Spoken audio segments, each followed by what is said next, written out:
go.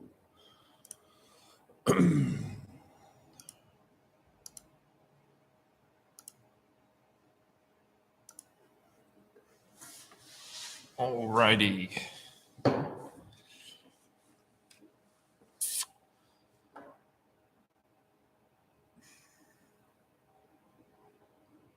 Looking at the ES and the NASDAQ sitting in here, we don't really have anything to go off of yet. This is still the Globex session. If you don't know what the Globex session is, it's the overnight trading hours, right? So from market reopened the previous day, which today is a Monday, so it would have been Sunday at 2, 3, 4 o'clock, depending on where you live, until market open at, it would be 6:30 my time, or 7:30, 8:30, 9:30, whatever, other people's time. So that overnight area, the reason it's called Globex is because it's typically highlighted as a lower volumed area. So if you're looking for a place where there are a lot of buyers or sellers that are looking to get in on a trade, looking at something like this right here that was made at 2 o'clock in the morning and had this move up, I am less confident about trades like that because their volume typically is much lower. And so if the market comes back down and tags that area, the likelihood that it is going to move up significantly is pretty low.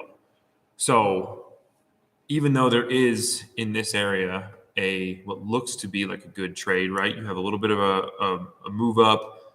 It stopped obviously because it hit some sellers and then it really busted through. But this is all overnight trading. So there's really not that much stuff in here. And this candle actually that it broke through was a daytime candle. So or trading hours candle. So it's not too bad, but I just don't think that there's much of an area of real buying in here that I want to participate in. Same thing in here. This was made right as the market opened. It could be a continuation of the trend, right? If it comes back up, tags this area and continues down, you might make a trend on a small time frame, like a 30-minute. But I don't think that if this doesn't hold, obviously we're not starting a new trend. It's going to continue to go up. And like I've said before, I'm pretty biased on the indexes of them being up. Look at their history. The majority of the time they go up, right? You don't really want to step in front of that train unless you have a pretty good confirmed downtrend on a higher time frame, which we don't have. So stick with your trends on higher time frames, and yeah, you can take little trades here and there on the intraday and be fast with it. But if you want to sit into a trade more than half an hour, 45 minutes, whatever it is, you might want to know what that higher trend is, because it could weigh into your decision. Like right here, right? We have MES. We have a little bit of a downtrend. We have our little stair stepping down. Again, does not mean that I think that this is going to hold up. It's a 5-minute chart. If we went to a 30, which is the similar to this one, it just looks more sideways than anything, right? High, low, range bound. This was like a little bit of an uptrend, and then we broke it. And we haven't really continued to break it. So we really just kind of went sideways. We're waiting for the trend to resume.